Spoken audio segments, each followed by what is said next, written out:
May iba't ibang uri ng tao pagdating sa hiya. May mga taong nakakahiya, may mga tao ring ayaw mapahiya, at meron ding walang hiya.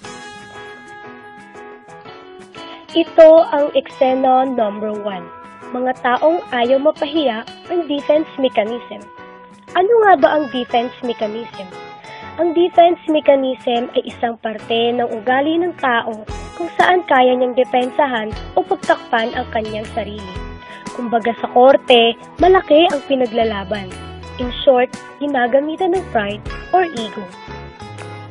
Halimbawa, nag-break kayo ng boyfriend mo sa kadahilan ng ayaw niya na sa'yo dahil sawa na siya.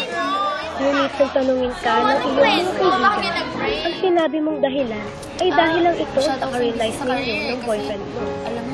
Pinagtakpan mo ang katotohanan for the sake na ayaw mong mapahiya. You don't want to lose your pride in front of your friends.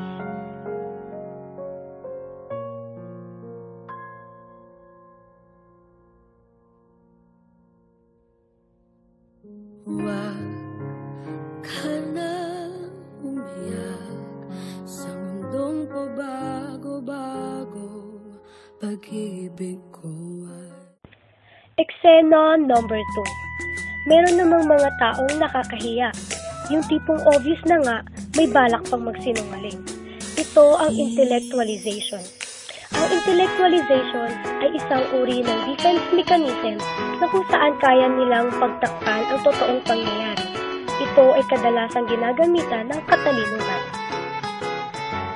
Halimbawa, may kasamang ibang babae ang iyong crush at sa sobrang inis mo sa nakikita mo ay nadapa ka. At nang makita ka nila, nagpanggap kang naghahanap ng palaka kahit wala naman talaga. Napahiya ka na nga, nagpabalak ka pang magpanggap. Diyan ka sunod-sunod sa amin. Kasi you know, hindi ko alam no, kasi naman na akala ko kasunod yung nakita ko lang. Ang pangalan niya, Jason. Oo, yun, hindi pala ka ako, sorry. Hindi ko talaga sinasadya.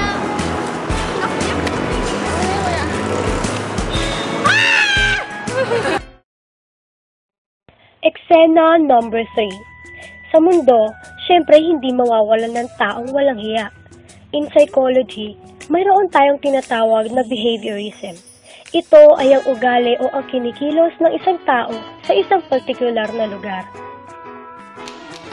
Halimbawa, nagpunta kayong magkakaibigan sa mall at ito namang isa niyong kaibigan ay parang ignorante na ngayon lang nakapunta sa mall. Wagas kung makareact sa lahat ng bagay. Sus Mariosep!